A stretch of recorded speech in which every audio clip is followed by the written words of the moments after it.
Alright, folks. So we got Lucy. And Lucy lived with Vinny. And in the video I just played, in the video I just posted, they didn't almost get into a fight, but if I would have let it continue, they would have. So I want you to see that video. I'm going to post it right now on YouTube. So there's a little bit of a transition. I'm going to go to YouTube instead of Instagram. Or I'm going to do Instagram for the photos. But Gloria, she's so loud. Let me turn the TV off real quick. There we go. Alright, so I'm going to go to YouTube for the videos. We got all the guys over here. Carly. And so I'm going to do Instagram for the photos, and Facebook has just been kind of being annoying to me because between the passwords, and sometimes I get messages and sometimes I don't, and people get mad at me for not responding, and I didn't even know there was a response. You know, so part of it may be Facebook, and part of it may be I'm 40 trying to figure out technology. So be easy on me, guys. But YouTube has kind of a cooler, different format. Again, I'm going to start a YouTube channel with dogs and cars. So it's going to be called That Corvette Life.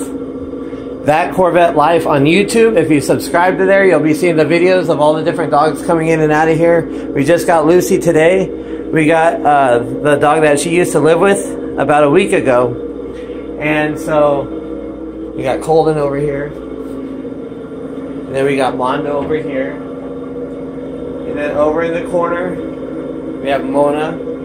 And the reason they're in crates right now is because I'm introducing this new dog, and they are especially Mondo. He just got him a couple days ago, and they said he's not good with dogs. Well, we saw it differently when he took him out with all the other dogs out there. But when it's a tight space and when you're introing, you want a lot more control. So I'm going to put my Mona's not a newer dog, but she is really nervous. So out there, she's okay. But in here, she could feel cornered and go. And then this one, Mondo, if he sees or senses a dog that's uncomfortable, he'll go to correct it. So that's his problem. And then Vinny, I just got a couple days ago. So Vinny will probably be out with the pack. Hey, out of the crate here next day. So we only use him in the crate here while we're doing like intros and stuff like that. And then when I go to sleep. So I sleep in here. And I have a big old house. Hey. Yeah, the big old house right there. But this is a cool room to do intros because I'm not chasing any dogs. I can control stuff. I bring Lucy in here and I put her in the corner and I can control. I can keep the pack back if I want to. Come on, guys. I can bring him out if I want to. So I have a lot more control in here. So this is actually an ideal kind of location for introductions and for calming down, resting, sleeping. We want him to be tight. I want a big old dog pile like that because like Addie over there behind. So you got the little red one. Let me zoom in here. So you got Addie way over there, the little tiny brown one, little donut. She would go crazy if a dog would look at her. She looked at a dog a few days ago. So this is a good excuse me. This is a good environment for the dogs to kind of learn how to relax together. And again, that's part of my job. I got to make sure there's no crazy eye contact, no quick movement, no nervousness, no aggression, no dominance. I don't want anybody sleeping on top of anybody right away. Now, these are my personal dogs. So I know that nothing would ever happen with these two guys. So I'm okay with that. So that's what I always challenge people. Is once they earn your trust, you got to roll with it, man. But make them earn your trust, you know. Don't make it easy for them. Don't sit there and be all soft and affectionate. Make them have you understand that they're there to calm down for you, that they're going to chill out for you, that they're going to be responsive and obedient to you. Hey. So you got Carly doing a little sniff around. Hold it. Sit. Hey. Sit. So now I'm putting him in a position to be sniffed by her. I want to see how she does it. Hey.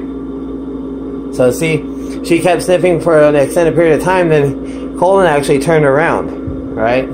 So my hay was right inside there, so I broke up that sniffing. So now Colden doesn't have to worry about what's going on right behind him. So, this is kind of what I'm talking about, you know.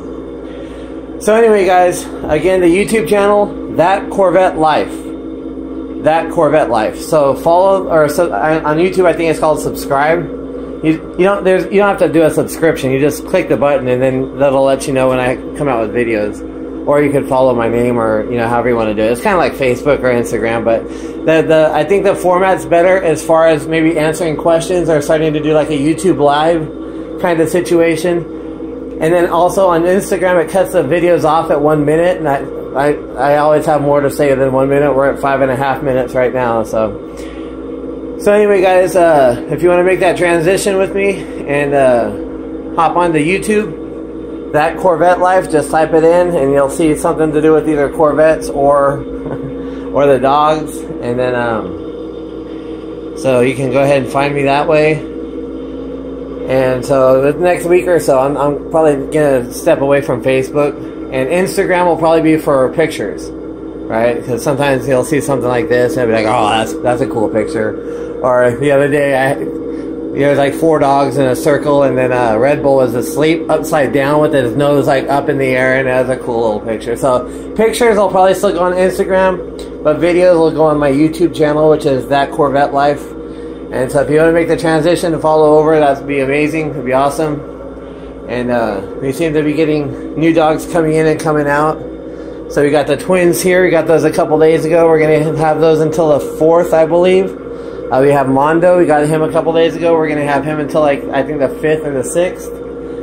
And then we got Vinny a couple days ago. And then we got Vinny's roommate, Lucy. So that's going to be an interesting dynamic here. They used to live together, and then they went to the shelter and stayed separated, and now they're reunited here in a pack setting. So this will be different. And then, hey, relax. So yeah, that's what's going on over here. So if you guys have any questions, hit me up. I do videos, and hey, relax. Hey, relax. So now I back up because he gave me what I wanted. So, yep, we got a full house now, guys. There's always room for a couple more, but so after the video, we're going to take them on outside and let them walk around, stretch their legs, and then I do my walks with them individually, except for Klua. Klua just kind of follows around with me, but I got a lot of work with a leash to do with Lucy here. Hey. And then I want to get, my brain is like half the size of the average person's. I want to get Addie, the little tiny brown dog over there. I want to get her used to walking around dogs that are walking and stuff, because she was crazy with dogs, and then she came here and she was fine. So now we have to up the challenge a little bit and get her around other dogs that she doesn't know, other dogs that are a little bit excited on the leash, but always keeping the situation in control. I don't want to get too far away from like having an off-leash situation where that'll have to start us over, you know. So that's where I love dog parks, not to go into them, but to go around them, because I like to use the craziness of the dog parks to help my dog become more obedient. And when I say obedient, it's more like listening to me. It's more like just being in a calm state. It's not so much, you know, commands, sit, stay, come. You know, it's easy to do that. It's not a big deal to do that. But when you do that, you deal with the body, not the mind. And I'm always after their mind. Always after their mind. So now he's going to be or she's going to be influenced by the pack that's all chilling out and asleep. And then so the pack is going to help me. And then when she gets too excited, I can give her a little tug on the leash. So that's going to remind her by allowing her to focus on me and not the distraction, whatever it may be. So we have several different things going in the same direction for the same kind of goal, which is to have them all just chill out. And then when we go outside and they're all chilled and they're respectful and they could be laying on each other, then when I throw a ball, it's not a big deal. It's not going to be a life or death situation. But right now, you know, you throw a ball with a new dog that you don't know, and it could be territorial and possessive and too excited, and that's my ball, and how dare. So again, I don't want to put myself in a situation that's beyond my ability to be able to control it. So Alright folks, thanks for watching. YouTube, That Corvette Life.